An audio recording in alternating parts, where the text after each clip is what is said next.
It's June 10th here in Seoul, and I'm Kim Dami. We begin with these stories making the headlines at this hour. Starting with Seoul's response to Pyongyang's balloon campaign. South Korea over the weekend played a propaganda broadcast near the border with North Korea against the regime's repeated launches of waste-carrying balloons.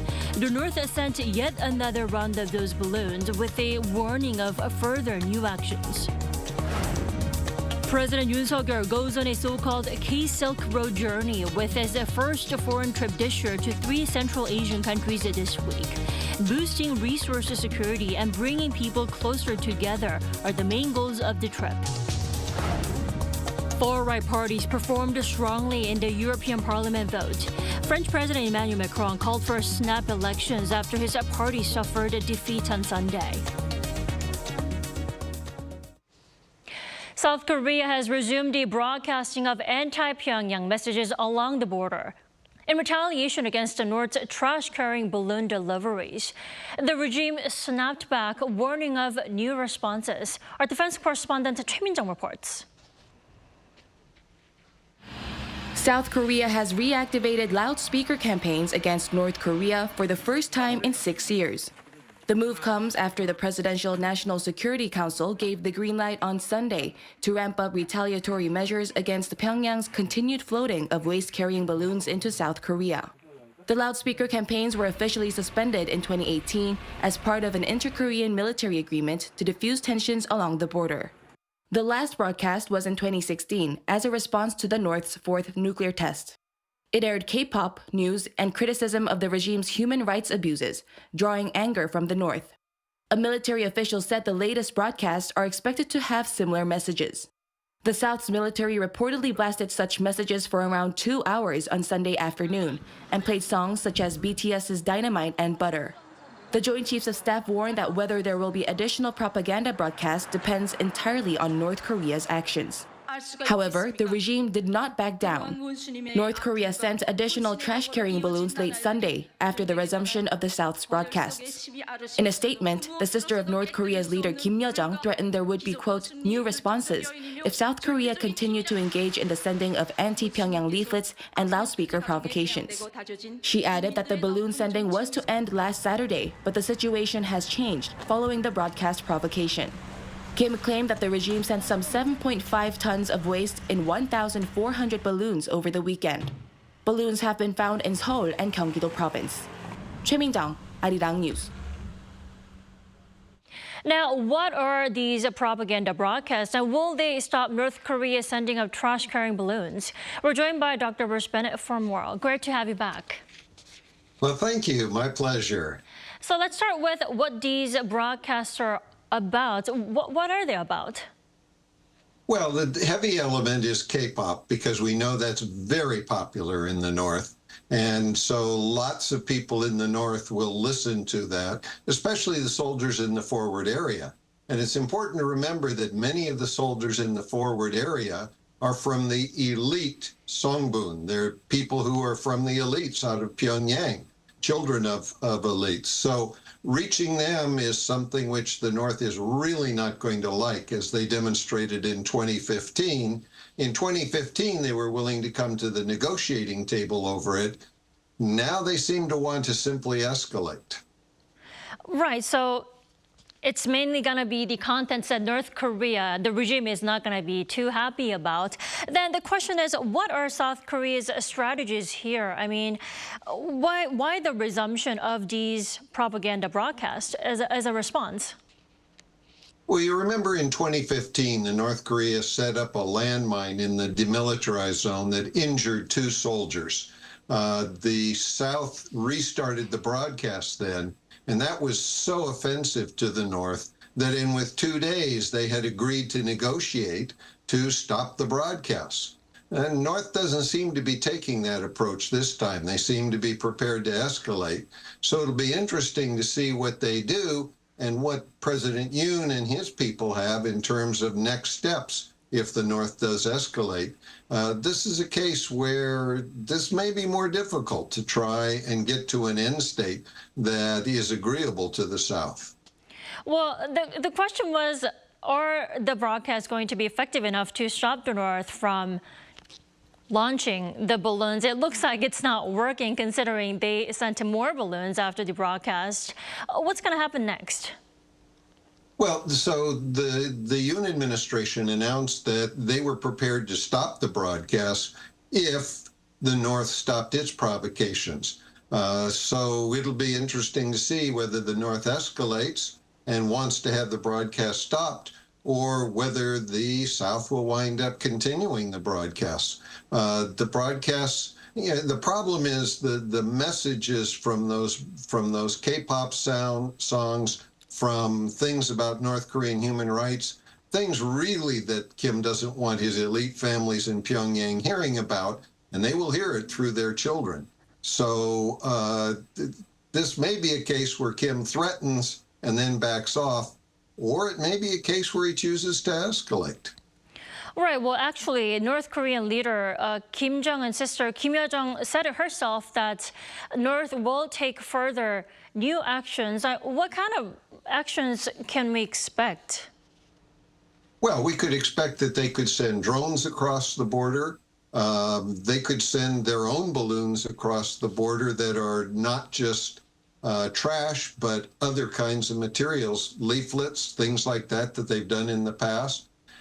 They could take very offensive attitudes towards President Yoon and his key personnel.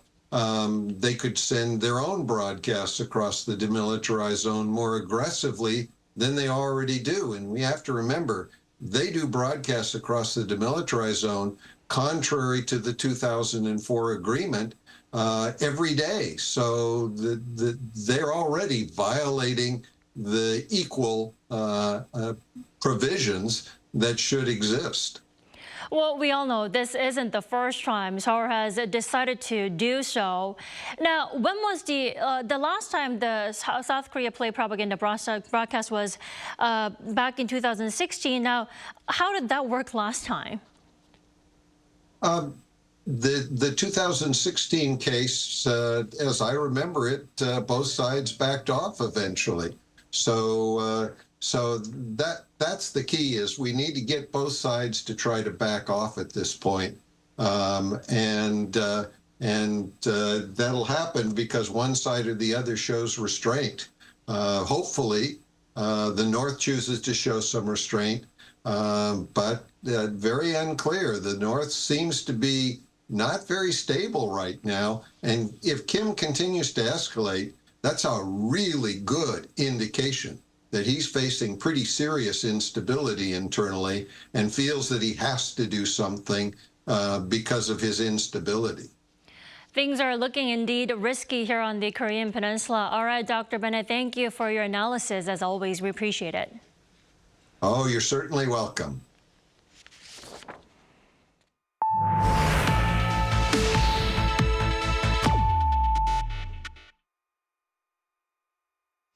President Yoon Suk-yeol sets off on his first foreign trip this year, heading to 3 Central Asian countries, with the first stop being Turkmenistan. This comes as his administration rolls out a new initiative for the region. It's called K-Silk Road Initiative. Our correspondent Oh Soo-young fills us in. President Yoon Suk-yeol will seek to secure energy and resources cooperation during his state visits to 3 Central Asian countries, embarking on his new K-Silk Road initiative.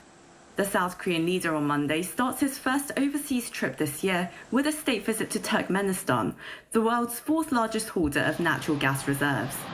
Upon arriving in Ashgabat, President Yoon will hold a summit meeting with President Serdar Berdimuhamedov, followed by an MOU signing ceremony and a joint press conference.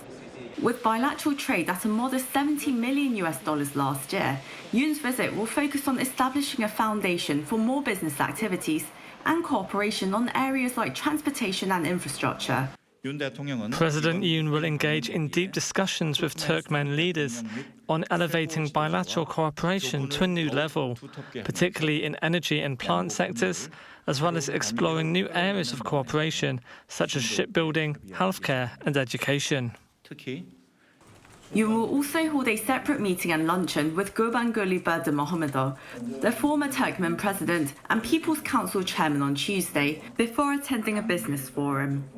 The South Korean leader will then travel to Kazakhstan and head to Uzbekistan on Thursday for top-level talks and business deals. The three-nation tour comes as the Yoon administration launched its K-Silk Road initiative last week to engage 5 Central Asian countries, including Kyrgyzstan and Tajikistan, aiming to strengthen South Korea's resource security, expand official development assistance to the region, and increase human and cultural exchanges, along with cooperation between governments, businesses, and citizens.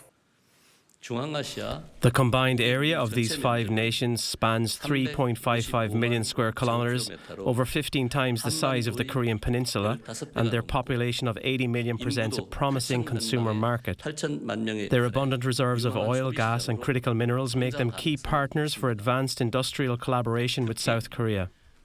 Yoon's office says its third regional strategy to date will become a milestone in elevating Korea-Central Asia relations, expanding Seoul's diplomatic network and cooperation as it looks to become a global pivotal state. Woo-Soo-young, Arirang News. Preliminary results from the European Parliament election show the centre-right European People's Party to be the winner. French President Emmanuel Macron called for a fresh election on Sunday and dissolved Parliament. Lee Sang-hyeok has more. The preliminary results of the European Parliament elections showed the centrists holding ground despite far-right parties taking key victories. With a total of 720 seats in the parliament, the center-right European People's Party won 186 seats, 10 more than the previous term. However, on the far right, the Identity and Democracy Party, the political home of France's National Rally and Italy's Lega Party, gained 11 seats compared to the previous term, thanks to National Rally's lead candidate Jordan Bardella garnering 31.5% of the vote, roughly twice that of French President Emmanuel Macron's Renaissance Party. The crushing defeat for Macron's party led to the French president dissolving parliament and a call for a fresh election. Sunday's decision was met with disbelief by Macron's supporters, while supporters of the National Rally Party celebrated the announcement. The first round of the French parliamentary election takes place on June 30th, with the second round set for July 7th. With the 10th European Parliament elections coming to a close, the process of forming a new leadership for the EU bloc for the next 5 years begins. The leaders of 27 EU nations will hold an informal summit in Brussels on June 17th to begin discussions on forming the leadership based on the election results. The candidate for the European Commission will be confirmed at the end of the month. With the European People's Party winning a majority in the election, its leading candidate and current European Commission President Ursula von der Leyen may continue in the role. Lee Sang-hyeok, Arirang News. The Gaza Health Ministry says over 200 Palestinians were killed during an Israeli hostage rescue operation on Saturday. The ministry said the Israeli raid on a refugee camp led to the rescue of 4 hostages, but killed 274 Palestinians, including children and other civilians. However, an Israeli military estimate says fewer than 100 people died in the operation.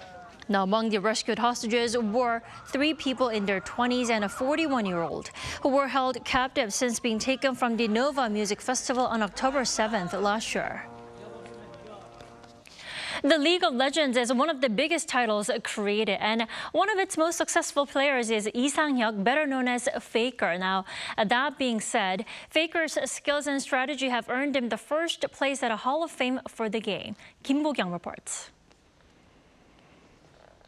The unkillable Demon King, the greatest of all time. There are so many titles given to T1 star player Lee Sang-hyeok, also known as Faker. And now he gains one more, the first ever inductee into the League of Legends' own Hall of Fame, introduced by the game's developer Riot Games this year. In recognition of Faker's stunning career and contributions, a promotional hall was set up in Junggu district. This whole building has been turned into a shrine for Korea's very own esports legend Faker, who is the very first inductee into the Hall of Legends. As you can see, so many fans have flocked to the site. 10 LCK titles, 2 mid-season invitational titles, and 4 World Championship trophies. the biggest trophy haul in League of Legends history. There were times when he struggled, though, especially after his consecutive MSI wins in 2016 and 2017. He went a long time without a trophy in the international arenas, and with his wrist injury, many doubted him, until he gloriously won the World Championship in 2023. With such a glorious career, fans agreed that Faker deserves his place in the Hall of Fame. For 11 years, Faker recorded 10 LCK victories and 4 World Championships. It's such an unprecedented record, and no player can easily follow suit. It is quite rare in other sports for a professional player to be inducted into a Hall of Fame before their retirement. While saying he believes it is a reflection of people's recognition of his career, Faker said it is all the more meaningful for him. Regarding his truthful personality and good deeds, he says he tries his best to behave properly. Given that most of the audience members watching the game are quite young, they can be very much influenced. So I think I try my best to be careful, live a desirable life. As for how a professional game player should act, he said victories and fans' recognition are what make a professional player valuable. But something else matters more. What matters is if you yourself are satisfied with your work. Leaving my past achievements behind, I'll consider every new season a way to pave a new way, keep going on, and focus on future tournaments. 김보경, 아리랑 뉴스.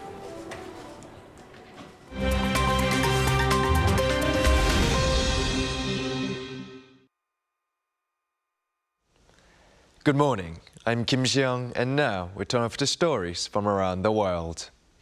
We begin today in India, where Narendra Modi was sworn in for the 3rd time as the country's Prime Minister on Sunday in a grand ceremony in New Delhi. In his speech as he was sworn in by India's President Draupadi Murmu, Modi said he will govern with true faith and allegiance to the Constitution, and that he will, quote, do right to all manner of people without affection or ill will.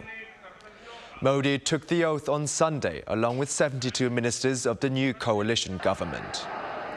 While Modi's Bharatiya Janata Party failed to win an outright majority, his leadership of the National Democratic Alliance coalition government allowed Modi to become only the 2nd Prime Minister to be elected for a 3rd consecutive term. Thousands of guests, including Bollywood stars, attended the ceremony, as did the 7 leaders of 7 neighboring countries. As summer approaches, temperatures have been soaring across the southern parts of North America. In Mexico's northern state of Chihuahua, officials say the heat has caused thousands of dead fish to blanket the surface of a lagoon. Thousands of fish at the Bustillos Lagoon in Chihuahua died as water levels became dangerously low after long dry spells with temperatures soaring above 40 degrees Celsius. According to government data, around 90% of Mexico is suffering from some form of drought, the highest level seen since 2011. Local authorities at the lagoon covered the dead fish with lime to mitigate public health risks related to the decomposition of the fish. Meanwhile, cities and towns in the U.S. states of Arizona, California and Texas broke several calendar day heat records last week as the high-pressure heat dome spreads north and west into the U.S. Now to the Congo, where the death toll from Friday's attack by men armed with guns and machetes on villages in the North Kivu province has risen to 41. According to an army spokesperson, the attack was carried out by the Allied Democratic Forces, which allegedly also killed at least 16 people last week. The ADF originates from neighboring Uganda, but is now based in eastern Congo. ADF has pledged allegiance to the Islamic State and has been launching frequent attacks in a region riddled by militant groups. Soldiers from the armed forces of the Democratic Republic of Congo went on a foot patrol on Sunday to urge villagers to remain at home and not flee despite the attack. The iconic landmark of Brazil's Rio de Janeiro, the statue of Christ the Redeemer, is clad in traditional Korean hanbok clothing. The hanbok was being projected onto the statue in what was the first time it has been dressed in the traditional clothing of another country. The event was to celebrate the opening of the Lights of Korea exhibition, which began at Rio's Museum of Contemporary Art from Sunday, and the G20 summit set to take place in Brazil in November. The Christ the Redeemer Sanctuary stated that the projected hanbok, chosen by South Korean designer Jin-hee Lee, represents a union between Korea and Brazil, while the garment's belt featured the colors of the G20 logo.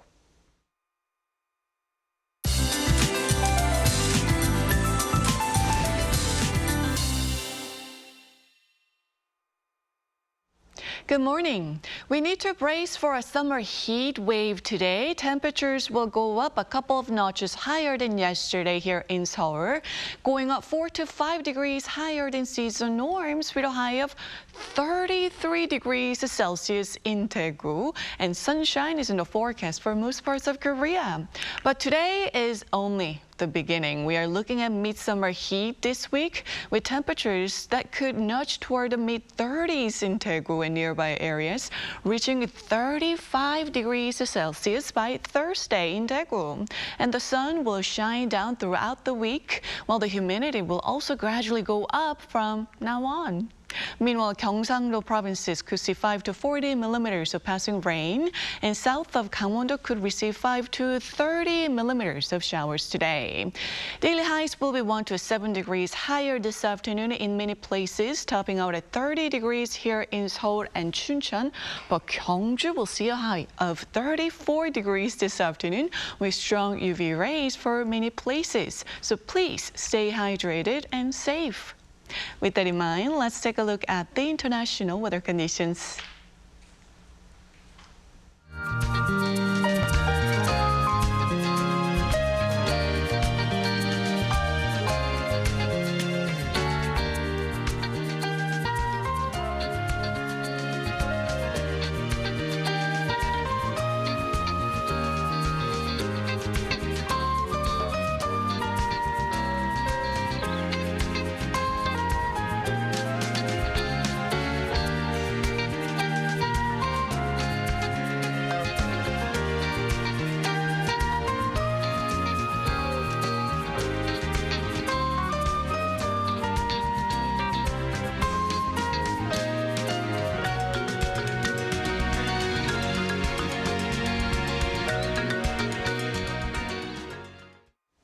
We thank you for watching New Day and Arirang. We'll be back tomorrow at the same time, 9 a.m. Korea time.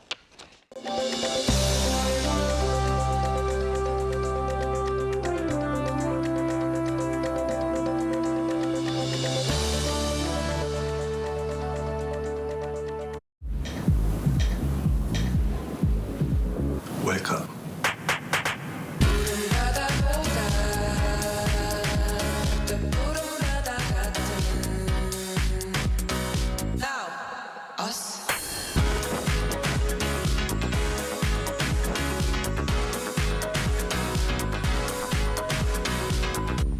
엄청난 에너지를 춤으로 뿜어내는 나라. 감당할 수 있겠니? 한국에 오면 먹어야죠.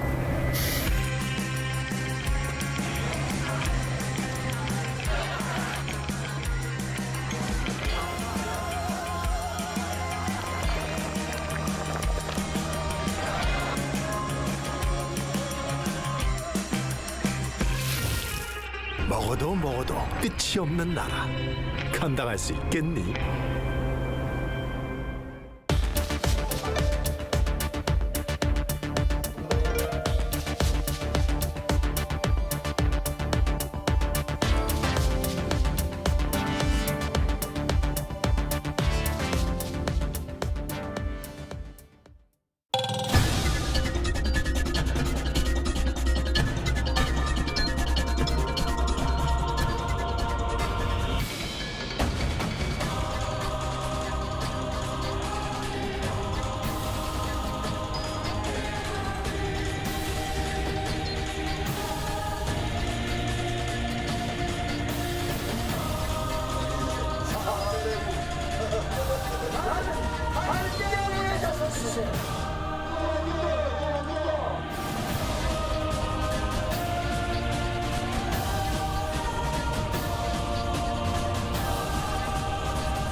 discuss the current security environment. United Nations most powerful body on global security, expressing stock markets around the world have taken a hit amid speculation that the US Federal Reserve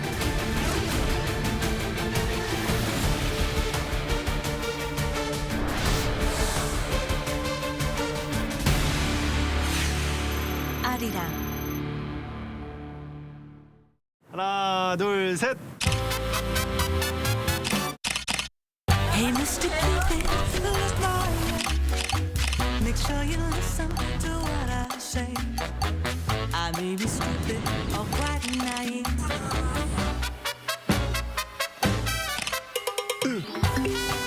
끝없이 쏟아지는 포토스팟. 휴대폰 한 대로 감당할 수 있겠니? Straight through my heart. 웰컴.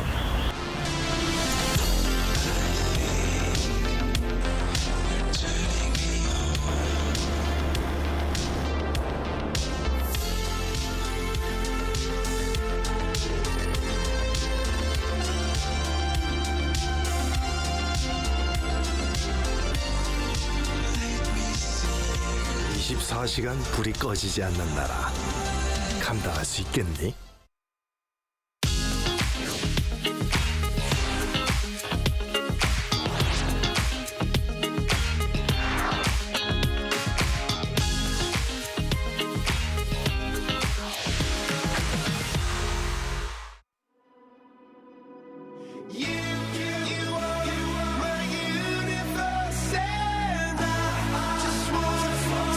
We're here to bring a new type of news show. New insights, new styles, and new topics every day. We are News Generations. Bringing news just for you. It's Monday, June 10th here in Seoul. I'm Song Yejin, and this is News Generation. Today, we're joined by Walter Lee. Lovely to be here. Happy Monday, and Woo Hee-jun. Happy to be here. Now, both are here to speak on behalf of people in their 20s and 30s. Now, as usual, we're going to start with our news feed, which covers different hashtags and news items that have been trending online over the past 24 hours. Can you guess which tourist spot in Korea saw the most visitors last year? It's the Suncheonman Bay National Garden in Jeollanam Province. Data from the Korea Culture and Tourism Institute on Sunday revealed that over 7.7 million people visited the area last year, making it the most visited among the 2,752 survey locations in the country. This is an increase of more than 5.1 million visitors compared to the previous year, largely thanks to the Suncheonman International Garden Expo held from April to October. Korea's largest amusement park, Everland, took second place, followed by Goyang City's Kintex Convention Center. Now, moving on, more than 2 months after moving to China, Fubao, the giant panda, will go back on public display starting Wednesday. According to the China Conservation and Research Center for the giant panda, visitors will be able to see the 3-year-old panda who was born in Korea's Everland at the Ulongchon Shuping Base in Sichuan Province from Wednesday afternoon. Now, before the public opening, an event celebrating Fubao's public debut will be broadcast live from 9:30 a.m. China time on the center's social media account. Concerns have been rising over Fubao's well-being in recent weeks, with some fans suspecting mistreatment of the panda. Ending with some sports news, Korean volleyball legend Kim Yeon-kyung finally had her national team retirement ceremony on Saturday. The event took place during the KYK Invitational 2024 Game Series at Seoul's Jamsil Arena. Kim announced her retirement from the Korean women's national team 3 years ago after the Tokyo Olympics. However, her official ceremony was postponed due to the COVID-19 pandemic and her game schedule. Now, despite ending her almost 2-decade-long career with the national team, the 36-year-old will continue to play for the Hanbok Life Insurance Pink Spiders in the Korean Women's V-League. Now, it's always really sad to see a sports legend, especially like Kim, bid farewell to the national team, especially considering all she's done for Korean volleyball. So, Hee-jun, I know that you're an athlete and you have represented Korea on the international stage, so I think that you can relate to her even more. What are your thoughts on Kim's retirement? Well, I have several farewells while I'm playing the different type of sports like track and field and stunt cheerleading, etc. But in fact, I think it is most difficult thing is say goodbye and leave your colleague. Right. You know, where you live and train together for several years. So, however, it is natural for the athlete that they change their role or position as a leader leader or coach one day, because athlete is not the job that you can do for your lifetime. So, of course, the Kim will play the great role as the coach and wherever she goes. And I'm looking forward to see her second journey as different roles. Right, and talking about her next journey, Kim, after her retirement ceremony from the national team, actually officially launched her foundation that will work to make sports more accessible for the younger generation in the country. So I'm also really looking forward to her second chapter, not part of the national team, but also as an athlete of the domestic league and also running a foundation. Now, Walter, as we previously mentioned, Kim brought so much excitement and joy to Korea, both as an individual athlete and a key member of the national team. So I want to ask you, did you also watching her great performances and matches as the national team? Yeah, I definitely watched her national team performances and also her domestic performances. She was actually more entertaining than the men's games, I would say. Now, she wasn't just great, talented athlete, but she was also very entertaining to watch as well. Not only, you know, on the court, but outside of, you know, the court itself. Now, not many people outside of Korea would know that she has this witty and funny side to her, which we've seen on numerous TV shows. And she's also, you know, very funny when it comes to playing as well, which when she finally gives up her time in the domestic league, she'll be a big loss for the female volleyball community. But yes, I wish her luck wherever she goes. Yeah, me too. Maybe because she's such a great TV personality, she might come up on NewsGen in the future. Let's hope so. She's a millennial. So. Right. And that was our news feed for this Monday. So we're now going to move on to our main discussion of the day. Now, it's been quite a while since we've talked about dating and marriage trends here on NewsGen. And recently, a new type of matchmaking event in Korea is gaining international attention. So take a look at the screen to find out more. We're used to blind dates set up by friends and family or through dating apps and matchmaking companies. But have you ever thought about going on a date organized by the local government? Increasingly, city governments in Korea are hosting these events, offering food, drinks, games, and even background checks for participants who are single and ready to mingle. Why is the government stepping in to help people find love, and what do millennials and Gen Z think about these efforts? Right, so this is quite an interesting concept, seeing local governments so determined to arrange matches so that they're organizing these blind dates. So I think the big question here is, Walter, what is the initiative, what's the motive behind these initiatives carried out by local governments? Well, we actually very briefly talked about this on the show a couple of weeks ago. In our you have news great feed. memory. I have great memory. I do remember. So due to the obviously dwindling number of marriages and as well as the very low birth rate here in South Korea, the local government nationwide has actively stepped up to arrange singles to come together under one roof and meet for a potential partner. Now, as you mentioned, sogeting or blind dates, they're not exactly new here in Korea, but this is the first time that the government has really got involved, and it's quite interesting. Right, and I think that more local governments here in the country will jump into organizing these blind dates, because Korea actually saw like the total fertility rate for the first quarter of this year hitting a fresh low. So this demographic or population crisis is definitely becoming more alarming here in the country. Now back to the government-hosted blind dates. Mostly blind dates or sogetings that Walter mentioned, they're mostly one-on-one. However, these are group events. They're mass-scale events, as we've seen in the VCR. So Heejun, can you just tell us how these blind dates work? Sure. So in these current situations where the non-marriage and low birth problems are gradually maximizing, so simply our local governments are directly conducting the couple matching programs for unmarried men and women with their boundary and schedule programs.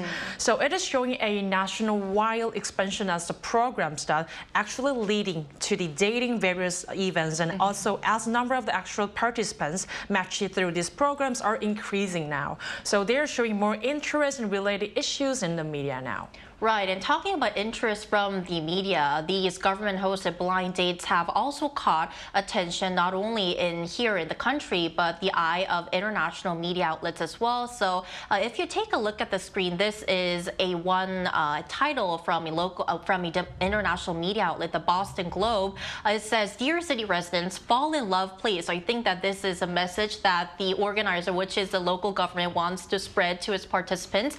Now, Walter, my question here is, what is it about these events that's really fascinating a lot of foreign media outlets? Well, to me, I think it's the uniqueness of how they're doing it, right? And to improve the birth rate. The main goal for it is to improve the birth rate. Right. Now, to quote one of the sources I read, which is from an international media outlet, it's like the government is playing Cupid in this situation, which is something that you don't often hear throughout the world. Right. You don't hear governments saying, you should meet together. Right, right. Instead, they usually offer, packages including like things for, having a baby. I know that this is a problem all over the world as well. I mean, not as bad as here in Korea, but there are situations, example in Australia, I've got friends from Australia who are married and who have decided not to have kids. And one of the biggest reasons is, number one, they feel like they're not responsible enough to take care of a child. Right. And number two, obviously, we're talking about money. And though these blind dates are quite interesting, we'll talk about a bit later whether they will be working or not.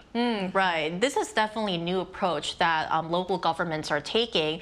And as we previously mentioned, we're seeing the number of these government-hosted blind dates increasing. So Hee-jun, my question to you is, which specific these government-led matchmaking events have been drawing most attention from the media? Like, to be honest with you, they're having a lot now. Seongnam City has been working as organizer for blind date for 2 years now, and it is striving to spread the positive value of the marriage by providing opportunities for natural encounters and also the continuous developments of the relationships. And also what I heard is Gimhae City is trying to matching couple with the 1 night 2 day street programs, and also the Busan, the city where I came from, will hold a meeting day for unmarried domestic and foreign peoples once a month, allowing for the employees and also international students participate from next year, and which is include the various activities like quiz, games, and beach trains and yachts, etc. And also said that there are some support measure for extra couples as well. A lot of interesting, diverse programs these governments are providing at these blind dates. Now, talking about measures, these blind dates don't just end after a single day. I've heard that city governments offer benefits to couples who really hit it off or even tie the knot. It is quite interesting that some local governments have announced that they will provide additional support if the meetings actually lead to marriage. For instance, in Taebaek City in Gangwon Province offers financial support of up to 1 to 3 million, which is around $720 to 2,100 US dollars. If you get married within 3 years, you get about 1 million Korean won, which is the 720 US dollars.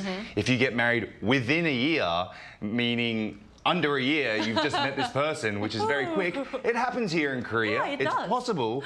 But yes, that's when you get the real big money. You get about $2,100 in incentives upon a successful marriage. Not just, you can't just get married for a day and then split the money and then go separate ways. You have to have a successful marriage. Right. And what came into my mind is that Taebaek City that you mentioned, and also Gimhae or Busan, and also Daegu City here in Korea, they are some of the cities and the regions that are hosting these government-led matchmaking events. Now, what they have in common is that they are non-capital regions. So, Walter, do you think that there's a specific reason why these non-capital regions are jumping into hosting these events? Well, I think when most people think of the low birth rate, they think of the main big cities, right? Busan, Seoul, etc. But we must not just think about the birth rate decreasing in the major cities like Seoul. In non-capital regions, they are suffering just as much as when it comes to raising a child. They can't afford it. They can't find someone to So these events are just simply, it's hard to meet people in these areas, especially in the less populated areas. So that's the reason why we're seeing cities like Gimhae and etc. make these events local for the people. Right, so it's kind of like the local government giving them more opportunities to like mingle. Yes, or exactly. singles who are ready to mingle.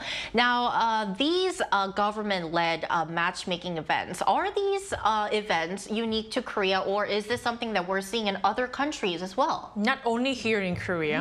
In the case of neighboring Japan, the low birth rate and aging problems more serious in there. So local governments have already started this program several years ago, and the local governments directly designated these official matchmakers and also to operate matchmaking sites as well. In order to increase the success rate, various options and benefits will be provided by teaching interviews and dating method for the dating beginners, and also the table manners, which sounds very interesting. That's something that I would like to learn. Table manners, really? yes. Yeah, table manners, they're important. And not only these matchmaking services or websites, most recently, Walter, I heard that the Japanese government has invested a big amount of money to create like a very cutting-edge matchmaking service using the latest technology. Yeah, that's right. So getting back to the Japanese government, they've invested over 20 billion yen, which turns out to be over $17 million in matchmaking services, including group meetings and matchmaking events organized by monks. And as you mentioned, technology, AI matching services, like these days where they, you put in all your information and they basically get your AI, the AI matches you with someone who is potentially a good partner for you. Right, very interesting. And as you guys both mentioned, the Japanese government has been playing Cupid even before Korea. So now, to understand the effectiveness of these government-hosted blind dates and what our generation thinks, we're going to invite a Japanese Gen Z into our discussion. We'll be right back after the break.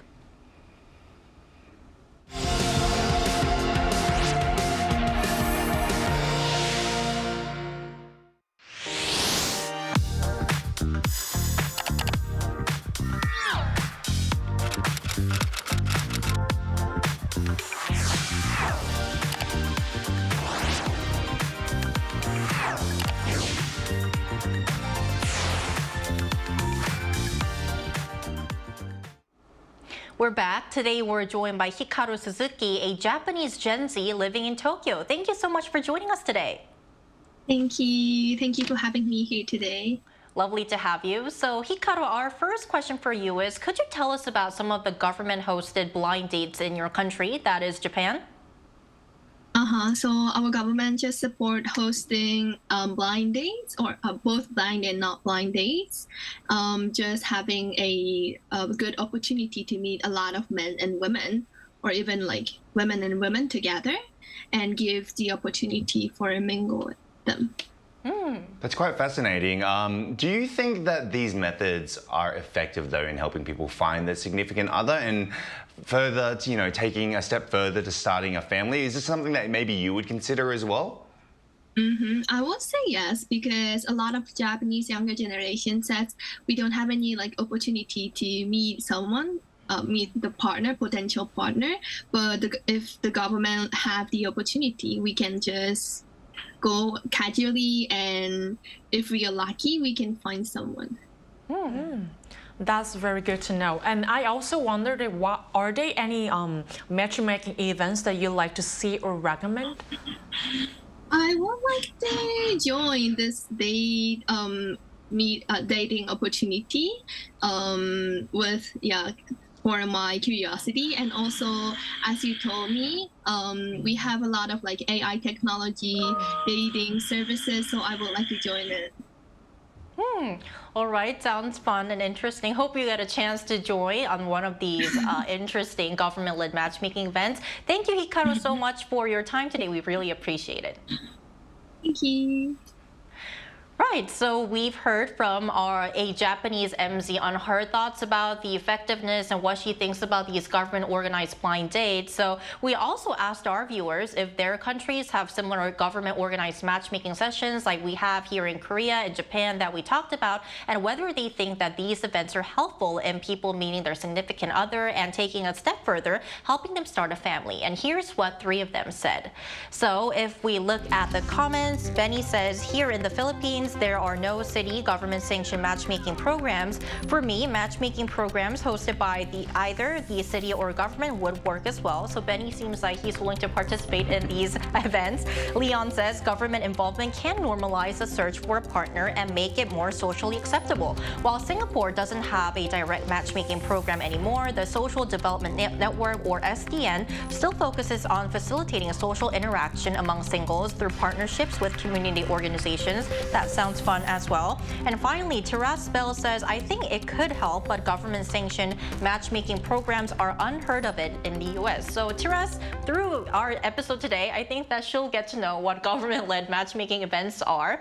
Now, before we wrap up our discussion today, as part of the younger generation, as millennials and Gen Z, which are often considered to be entering or soon to enter the typical marriage age that our society defines, I want to ask you guys here in the studio, what's your take on this new approach in the government trying to encourage people to start a family? Do you think that these government-led blind dates or matchmaking events will be effective in helping to solve the demographic or population crisis in the long term? Well, in fact, there are some effects now, but in the long term when we see it, I don't know if this will be effective alternative for these issues, which is low birth rate and aging society. Arranging the blind date doesn't solve everything, you know. So the essential of the not getting married and avoiding must be solved first. And for example, the various budgets and education, security, and also support issues on this accompanying marriage. So therefore, in my opinion, some say that that is kind of like wasting the budgets. So, and many points out that it is essentially out of the problems of increasing unmarried people and the low birth rates.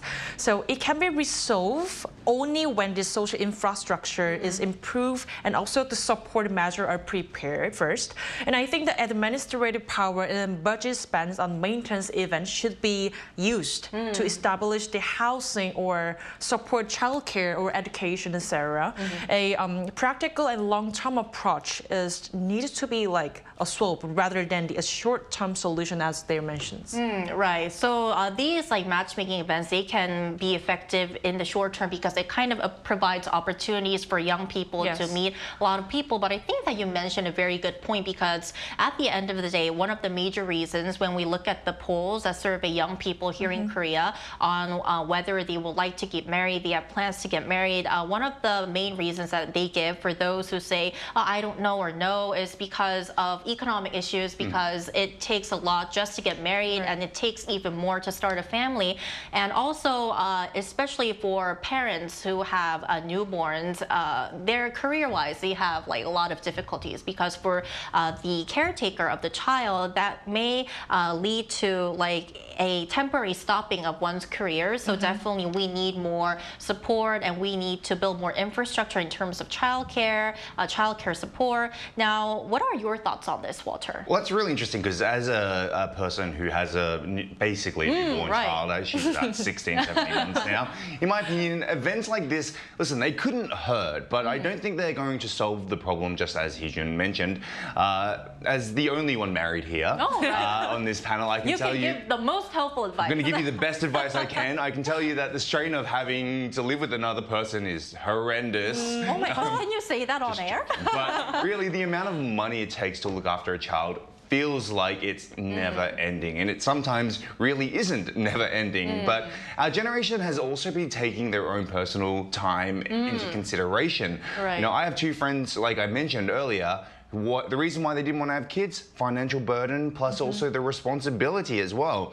And as Hee-jun mentioned, like some people are saying that this is a waste of government money, which I do agree, because there are already non-government funded events like this all around Korea. There are nights where you can go, like a wine tasting night or a beer tasting night, etc. But these are organized by dating services. Now, that doesn't really mean that the government needs to get involved in this. They should really be investing that money more into having to raise a child, give the people the option, you know, hey, we're going to give you a little bit of extra money to help you raise a child, rather than using these dating services. Because at the end of the day, people, I think, are going to make their decision whether they're financially stable, not whether they can find a partner, in my opinion.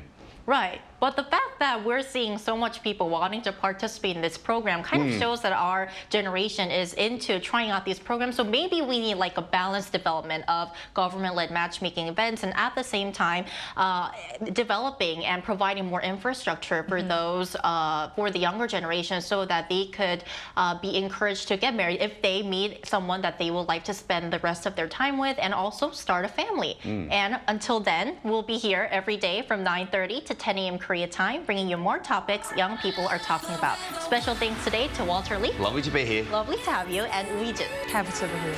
And thank you everyone for watching. We'll see you tomorrow. We are News Generation.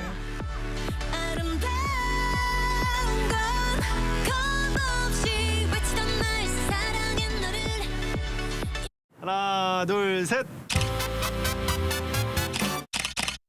Hey, Mr. Cupid, look my way. Make sure you listen to what I say. I may be stupid or quite naive.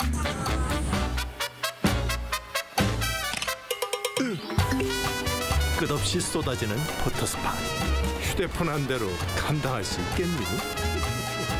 Arrow straight through my heart. 웰컴.